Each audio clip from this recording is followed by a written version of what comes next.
मित्रों, आप जानते हैं प्रभु श्री राम और लक्ष्मण को मेघनाद ने युद्ध के दौरान नागपास में बांध दिया था।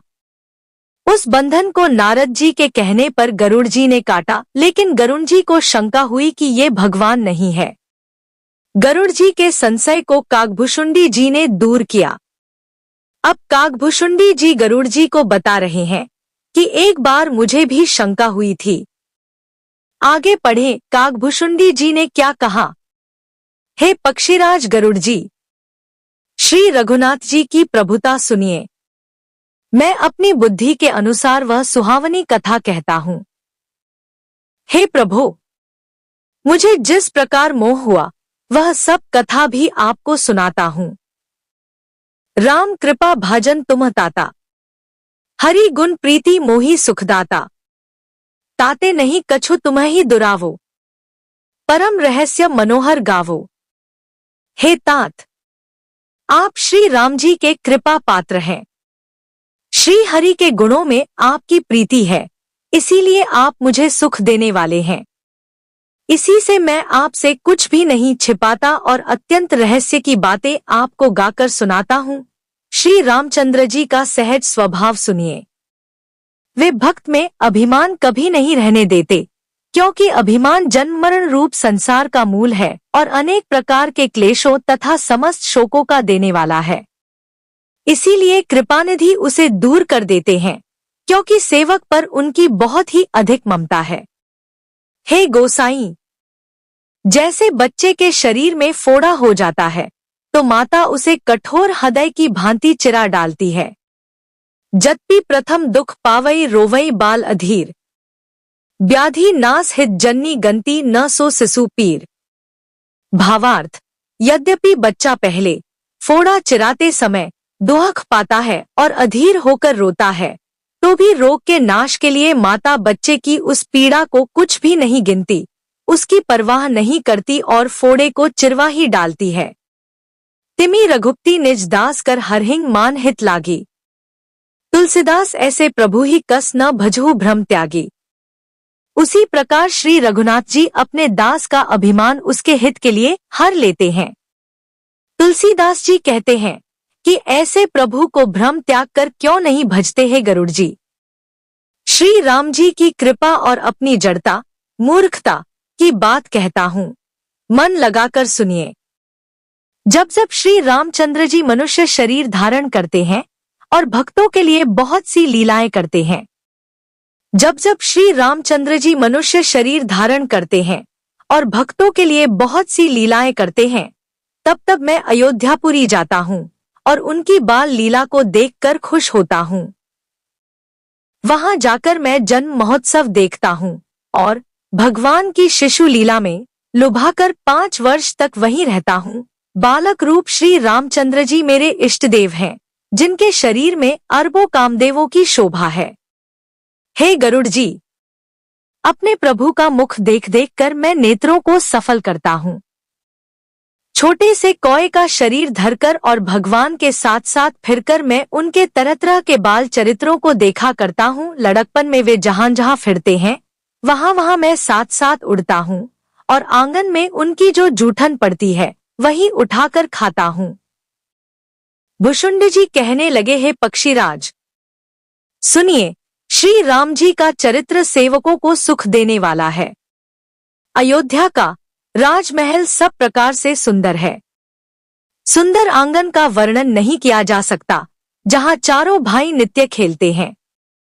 माता को सुख देने वाले बाल विनोद करते हुए श्री रघुनाथ जी आंगन में विचर रहे हैं। भगवान का सुंदर रूप है जिसका वर्णन नहीं किया जा सकता है, जो अद्भुत है। मरकत मणि के समान हरिताभ श्याम और कोमल शरीर है। नवीन लाल कमल के समान लाल लाल कोमल चरण है। सुंदर अंगुलियां हैं और नख अपनी ज्योति से चंद्रमा की कांति को हरने वाले हैं। तलवे में वज्रादि, वज्र, अंकुश, ध्वजा और कमल के 4 सुंदर चिन्ह हैं। चरणों में मधुर शब्द करने वाले सुंदर नूपुर हैं।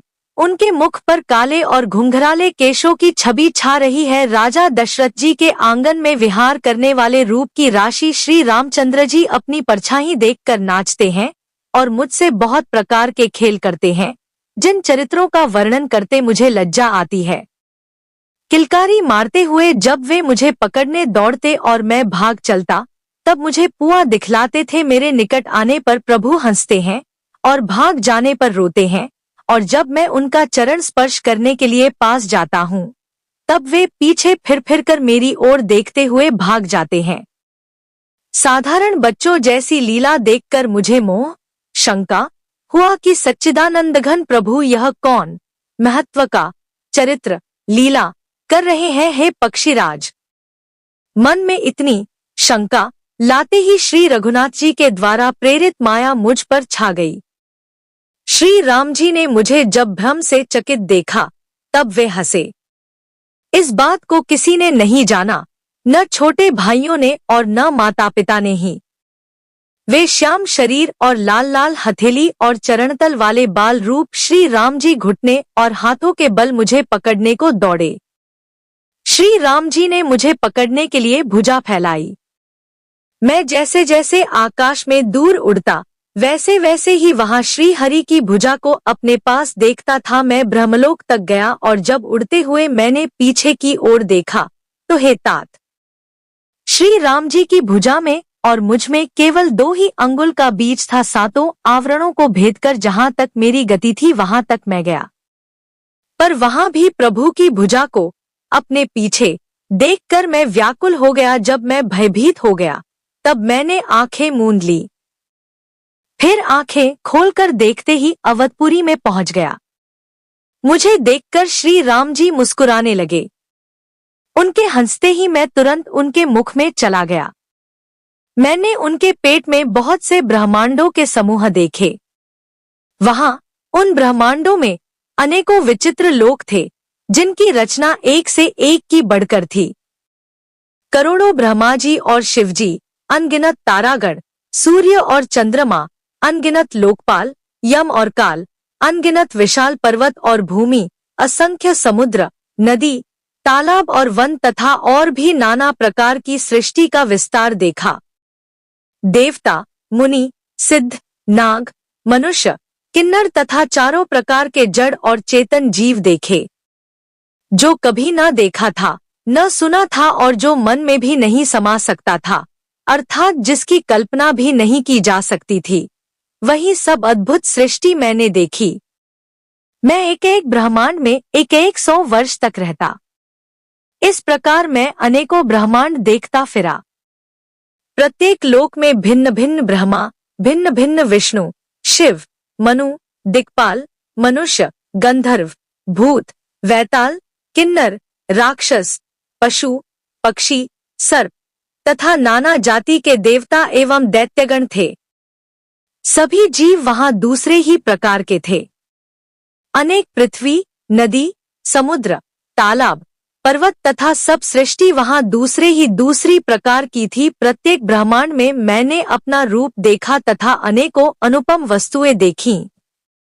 प्रत्येक भुवन में न्यारी ही अवधपुरी, भिन्न ही सयुजी और भिन्न प्रकार के ही नरनारी थे। दशरथ जी, कौशल्या जी और भरत जी आदि भाई भी भिन्न भिन्न रूपों के थे। मैं प्रत्येक ब्रह्मांड में रामावतार और उनकी अपार बाल लीलाएं देखता फिरता। मैंने सभी कुछ भिन्न भिन्न और अत्यंत विचित्र देखा। मैं अनगिनत ब्रह्मांडों में फिरा, पर प्रभु श्री रामचंद्र जी को मैंने दूसरी तरह का नहीं देखा। सर्वत्र वही शिशुपन, वही शोभा और वही कृपालु श्री रघुवीर। इस प्रकार मोह रूपी पवन की प्रेरणा से मैं भुवन भुवन में देखता फिरता था। अनेक ब्रह्मांडों में भटकते मुझे मानो 100 कल्प बीत गए। फिरता फिरता मैं अपने आश्रम में आया और कुछ काल वहां रहकर बिताया। फिर जब अपने प्रभु का अवधपुरी में जन्म अवतार सुन पाया, तब प्रेम से परिपूर्ण होकर मैं हर्षपूर्वक उठ दौड़ा। जाकर मैंने जन्म महोत्सव देखा, जिस प्रकार मैं पहले वर्णन कर चुका हूँ। श्री रामचंद्र जी के पेट में मैंने बहुत से जगत देखे, जो देखते ही बनते थे, वर्णन नहीं किए जा सकते। वहां फिर मैंने सुजान माया के स्वामी कृपालु भगवान श्री राम को देखा। मैं बार बार विचार करता था।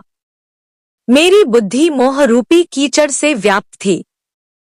यह सब मैंने 2 ही घड़ी में देखा। मन में विशेष मोह होने से मैं थक गया। मुझे व्याकुल देखकर तब कृपालु श्री रघुवीर हंस दिए। हे धीर बुद्धि गरुड़ जी, सुनिए। उनके हंसते ही मैं मुंह से बाहर आ गया। श्री रामचंद्र जी मेरे साथ फिर वही लड़कपन करने लगे। मैं करोड़ों असंख्य प्रकार से मन को समझाता था, पर वह शांति नहीं पाता था। यह बाल चरित्र देखकर और पेट के अंदर देखी हुई उस प्रभुता का स्मरण कर मैं शरीर की सुध भूल गया और हे आर्तजनों के रक्षक, रक्षा कीजिए, रक्षा कीजिए पुकारता हुआ पृथ्वी पर गिर पड़ा। मुख से बात नहीं निकलती थी। तदंतर प्रभु ने मुझे प्रेम विह्वल देखकर अपनी माया की प्रभुता प्रभाव को रोक लिया। प्रभु ने अपना करकमल मेरे सिर पर रखा। दीन दयालु ने मेरा संपूर्ण दुख हर लिया। प्रभु की भक्तवत्सलता देखकर मेरे हृदय में बहुत ही प्रेम उत्पन्न हुआ।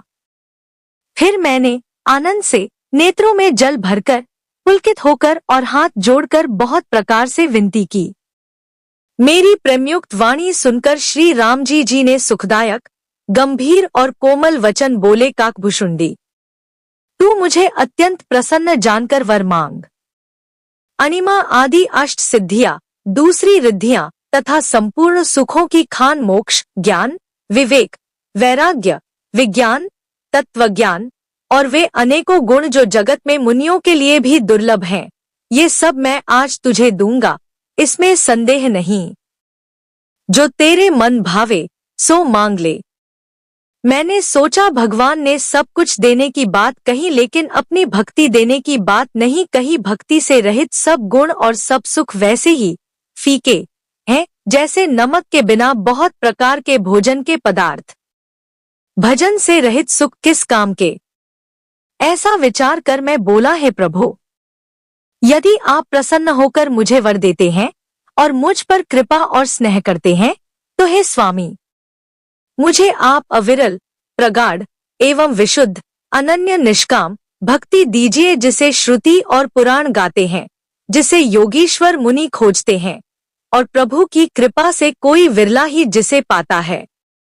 एवं स्तु ऐसा ही हो, कहकर भगवान राम बोले, हे काक, सुन, तू स्वभाव से ही बुद्धिमान है, ऐसा वरदान कैसे न मांगता। तूने सब सुखों की खान भक्ति मांग ली।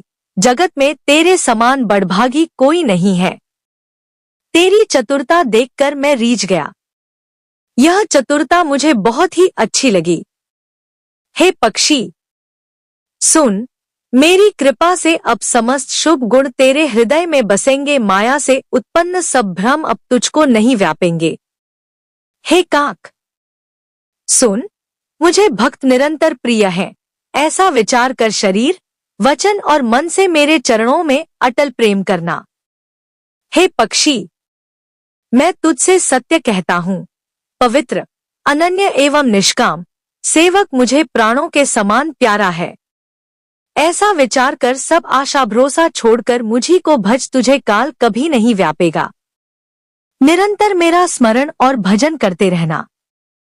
मुझे बहुत प्रकार से भली भांति समझकर और सुख देकर प्रभु फिर वही बालकों के खेल करने लगे।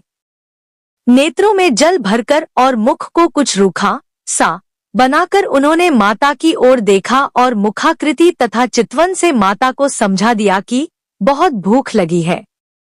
यह देखकर माता तुरंत उठ दौड़ी और कोमल वचन कहकर उन्होंने श्री राम जी को छाती से लगा लिया। वे गोद में लेकर उन्हें दूध पिलाने लगी और श्री रघुनाथ जी उन्हीं की ललित लीलाएं गाने लगी। जय सिया राम, जय महावीर हनुमान जी।